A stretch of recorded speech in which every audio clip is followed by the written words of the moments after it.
इफिसियों की पुस्तक के हमारे अध्ययन में आपका स्वागत है। प्रेरित पौलुस ने यह पत्र तब लिखा जब वे जेल में थे।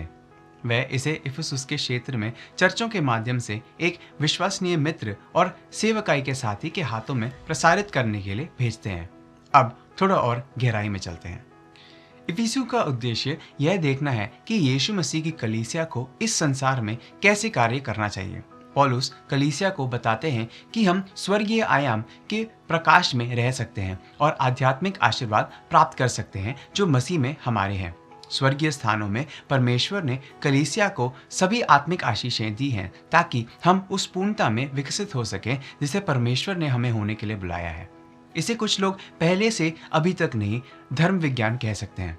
सभी आध्यात्मिक आशीषें मसीह में पहले से ही पूरी हो चुकी हैं जो अब स्वर्गीय स्थानों में पिता के दाहिने हाथ विराजमान है। कलीसिया इस सत्य से जीने के लिए है, भले ही अभी के लिए हम अभी तक इसकी पूर्णता का अनुभव नहीं करते हैं क्योंकि हम अभी भी सांसारिक निवासी हैं। पौलुस इफिसियों को जो पत्र लिखते हैं वह कलीसिया के विषय पर उनकी उत्कृष्ट स्तुति है। यह हमें परमेश्वर की कृपा से इस पतित संसार में यीशु मसीह की विश्वास योग्य कलीसिया बनने के लिए प्रोत्साहित करती है। यह हमें दिखाता है कि यीशु की कलीसिया का एक स्वस्थ स्थानीय जमावड़ा कैसा दिखता है और इसे अभी भी कैसे जीना है। दुनिया ने काफ़ी कलीसिया जैसे गतिविधियां देखी हैं जो ईमानदारी से यीशु का या उनके सेवकाई का प्रतिनिधित्व नहीं करते हैं। आप इसे ठीक करने में मदद कर सकते हैं। आप यह जानने के लिए इफिसियों को पढ़ सकते हैं कि कलीसिया की रूपरेखा क्या है और आप उस विशेष कार्य का एक सार्थक हिस्सा कैसे बन सकते हैं। अब इससे पहले कि हम बहुत आगे बढ़ें, आइए हम स्वर्गीय आयाम या स्वर्गीय स्थानों के इस विचार को देखें। यह वाक्यांश स्वर्गीय स्थान इफिसियों के लिए अद्वितीय है और इसका उपयोग हमारे चारों ओर दृश्य अस्थायी दुनिया के पीछे शाश्वत वास्तविकता का वर्णन करने के लिए किया जाता है। मसीह के द्वारा हमें जो दिया गया है उसका शाश्वत दृष्टिकोण रखने से हमें अपने वर्तमान संघर्षों के बारे में सोचने के तरीके को बदलना चाहिए। इसे हमें अंदर से बाहर बदलना चाहिए और प्रलोभन, पीड़ा और उत्पीड़न जैसे चीज़ों के प्रति हमारी प्रतिक्रियाओं को आकार देना चाहिए।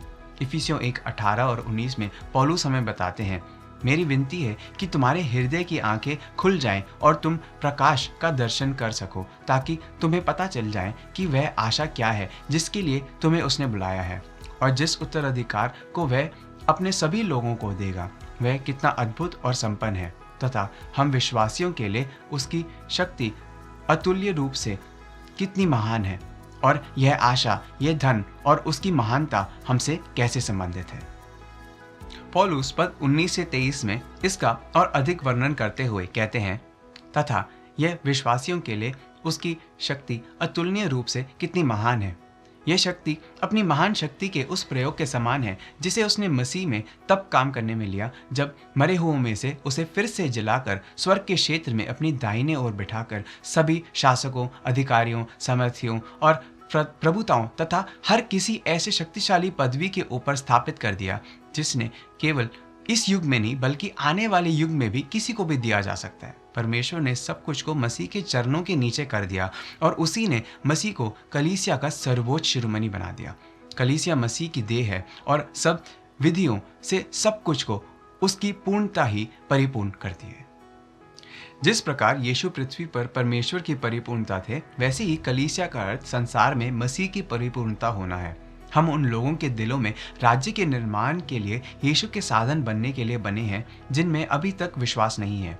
हाँ, यह बहुत बड़ी जिम्मेदारी है और नहीं, सच तो यह है कि हम इसे अपने दम पर नहीं कर सकते, लेकिन वह हमारे द्वारा कार्य कर सकते हैं यदि हम उनके द्वारा उपयोग किए जाने को तैयार हैं और विश्वास करें कि वह हमारे साथ हैं। हमारे अच्छे और विश्वास योग्य परमेश्वर ब्रह्मांड के स्वामी हैं। इस संसार में कोई इसमें क्या जोड़ या घटा सकता है और यह कितना आश्चर्यजनक है कि हम यहाँ पृथ्वी पर और स्वर्ग में उनके राज्य का हिस्सा बनते हैं। इसलिए इफिसियों 2:4-7 में पौलुस कहते हैं, किंतु परमेश्वर करुणा का धनी है। हमारे प्रति अपने महान प्रेम के कारण उस समय अपराधों के कारण हम आध्यात्मिक रूप से अभी मरे ही हुए हैं। मसीह के साथ साथ उसने हमें भी जीवन दिया। परमेश्वर के अनुग्रह से ही तुम्हारा उद्धार हुआ है और क्योंकि हम यीशु मसीह में इसलिए परमेश्वर ने हमें मसीह के साथ ही फिर से जी उठाया और उसके साथ स्वर्ग के सिंहासन पर बैठाया, ताकि वह आने वाले हर युग में अपने अनुग्रह के अनुपम धन को दिखाए, जिसे मसीहा यीशु ने अपने दया के रूप में हम पर दर्शाया है। अब पौलुस हमें इफिसियों 3:10 में बताते हैं, ताकि वह स्वर्गीय क्षेत्र की शक्तियों और प्रशासकों को अब उस परमेश्वर के बहुविध ज्ञान की कलीसिया के द्वारा प्रकट कर सके। क्या आपने इसे समझा? स्वर्ग में जो कुछ भी मिलता है वह अच्छा नहीं होता। जब पौलुस स्वर्गीय स्थानों की बात करते हैं तो वह केवल परमेश्वर और उनके स्वर्गदूतों के बारे में नहीं बोल रहे हैं। स्वर्गीय आयाम का अर्थ है आत्मा की दुनिया, अदृश्य अलौकिक दुनिया। अतः पौलुस हमें बताते हैं कि परमेश्वर ने कलीसिया के लिए योजना बनाई थी कि वह न केवल उस संसार की साक्षी बने जिसे हम देख सकते हैं, बल्कि संसार की उन सभी आत्मिक शक्तियों की भी जिन्हें हम नहीं देख सकते। पौलुस कह रहे हैं कि स्वर्गीय जगह में दुष्ट और अंधकार की शक्तियां हैं और उसे कलीसिया की गवाही की जरूरत है। वह अध्याय 6 पद 12 में लिखते हैं, क्योंकि हमारा संघर्ष मनुष्यों से नहीं है, बल्कि शासकों, अधिकारियों, इन अंधकारपूर्ण युग के आकाशीय शक्तियों और अंबर की दुष्टात्मातिक शक्तियों के साथ है। हमारी लड़ाई किसी और से पहले आध्यात्मिक है। परमेश्वर चाहते हैं कि हम आत्मिक संसार में मसीह के अधिकार और प्रताप के साक्षी हों, यहाँ तक कि वह विश्वासियों को बुराई और अंधकार की शक्तियों को पराजित करने के लिए मसीह के साथ भागीदार होने के लिए बुला रहे हैं, जो हमारे अपने संसार को भी भ्रष्ट करना चाहते हैं। इफिसियों 1:4-6 में पौलुस इस आत्मिक संघर्ष में परमेश्वर की संप्रभुता को दर्शाते हैं। वह कहते हैं, संसार की रचना से पहले ही परमेश्वर ने हमें, जो मसीह में स्थित हैं, अपने समान पवित्र और निर्दोष बनाने के लिए चुना है। पौलुस वास्तव में कह रहे हैं कि यह समय शुरू होने से पहले परमेश्वर के दिमाग में था कि उनकी कलीसिया उन लोगों से भरी होनी चाहिए जो पवित्र जीवन जीते हैं और जो हर संभव तरीके से परमेश्वर के गवाह होंगे। इफिसियों 1:7-14 में हमारे पास उद्धार की प्रक्रिया का एक सुंदर चित्र है। यह 1:7-8 में संक्षेप में कहा गया है। उसकी बलिदान मृत्यु के द्वारा हम अपने पापों से छुटकारे का आनंद ले रहे हैं। उसके संपन्न अनुग्रह के कारण हमें हमारे पापों की क्षमा मिलती है। पौलुस आगे वर्णन करते हैं कि कैसे हमारा परिवर्तन मन और हृदय मसीह की सच्चाई और मूल्य के जानने से सक्षम है। पौलुस 1:8-11 में कहते हुए उत्सव मनाते हैं, उसने हमें अपनी इच्छा के रहस्य को बताया है, जैसा कि मसीह के द्वारा वह हमें दिखाना चाहता था। परमेश्वर की यह योजना थी कि उचित समय आने पर स्वर्ग की और पृथ्वी पर की सभी वस्तुओं को मसीह में एकत्र करें। सब बातें योजना और परमेश्वर के निर्णय के अनुसार की जाती हैं और परमेश्वर ने अपने निजी प्रयोजन के कारण ही हमें उसी मसीह में संत बनाने के लिए चुना है। यह उसके अनुसार ही हुआ जैसे परमेश्वर ने अनादिकाल से सुनिश्चित कर रखा था।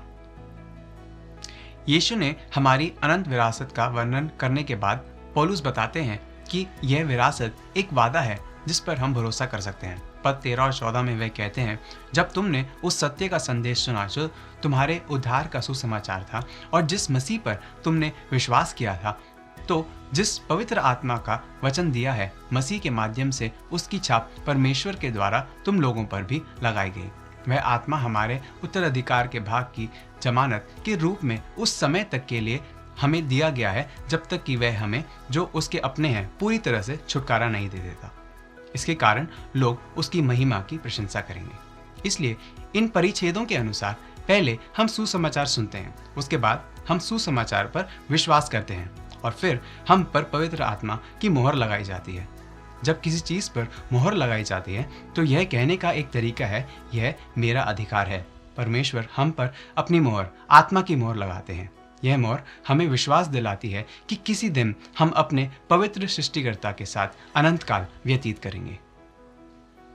अब जैसा कि पौलुस इफिसियों की कलीसिया को इन सभी महान सच्चाइयों के बारे में बताते हैं, वह उनके लिए प्रार्थना करने के लिए भी समय लेते हैं। इस पत्र में दो बहुत ही अनोखी और सुंदर प्रार्थनाएं हैं, एक पहले अध्याय में और दूसरी तीसरे अध्याय में। इन प्रार्थनाओं में पौलुस के अनुरोध हमारे सामान्य प्रार्थनाओं के समान नहीं है।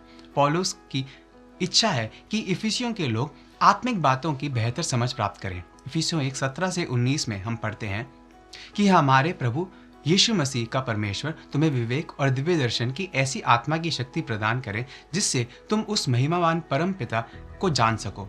मेरी विनती है कि तुम्हारे हृदय की आंखें खुल जाएं और तुम प्रकाश का दर्शन कर सको, ताकि तुम्हें पता चल जाए कि वह आशा क्या है जिसके लिए तुम्हें उसने बुलाया है, और जिस उत्तराधिकार को वह अपने सभी लोगों को देगा वह कितना अद्भुत और संपन्न है, तथा हम विश्वासियों के लिए उसकी शक्ति अतुलनीय रूप से कितनी महान है। यह प्रार्थना पुरानी नहीं है, यह प्रार्थना आज प्रत्येक शिष्य निर्माता के हृदय में होनी चाहिए। इफिसियों 3:14-19 में पौलुस की ऐसी ही प्रार्थना पर एक नजर डालें। इसलिए मैं परमपिता के आगे झुकता हूँ, उसी से स्वर्ग में या धरती पर के सभी वंश अपने अपने नाम ग्रहण करते हैं। मैं प्रार्थना करता हूँ कि वह महिमा के अपने धन के अनुसार अपनी आत्मा के द्वारा तुम्हारे भीतरी व्यक्तित्व को शक्तिपूर्ण सुदृढ़ करे, और विश्वास के द्वारा तुम्हारे हृदय में मसीह का निवास हो। तुम्हारी जड़ें और नींव प्रेम पर टिके, जिससे तुम्हारे अन्य सभी संत जनों के साथ यह समझने की शक्ति मिल जाए कि मसीह का प्रेम कितना व्यापक, विस्तृत, विशाल और गंभीर है, और तुम मसीह के उस प्रेम को जान लो जो सभी प्रकार के ज्ञानों से परे है, ताकि तुम परमेश्वर की सभी परिपूर्णताओं से भर जाओ। पौलुस याद रखें शब्द का उपयोग हमें अपने जीवन में परमेश्वर की कृपा दिखाने के लिए करते हैं। पौलुस के अनुसार इफिसुस आने से पहले ये इफिसियों के लोग आत्मिक रूप से मर चुके थे।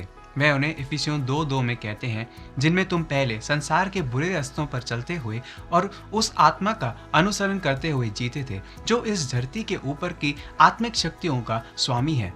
वही आत्मा अब उन व्यक्तियों में काम कर रही है जो परमेश्वर की आज्ञा नहीं मानते थे।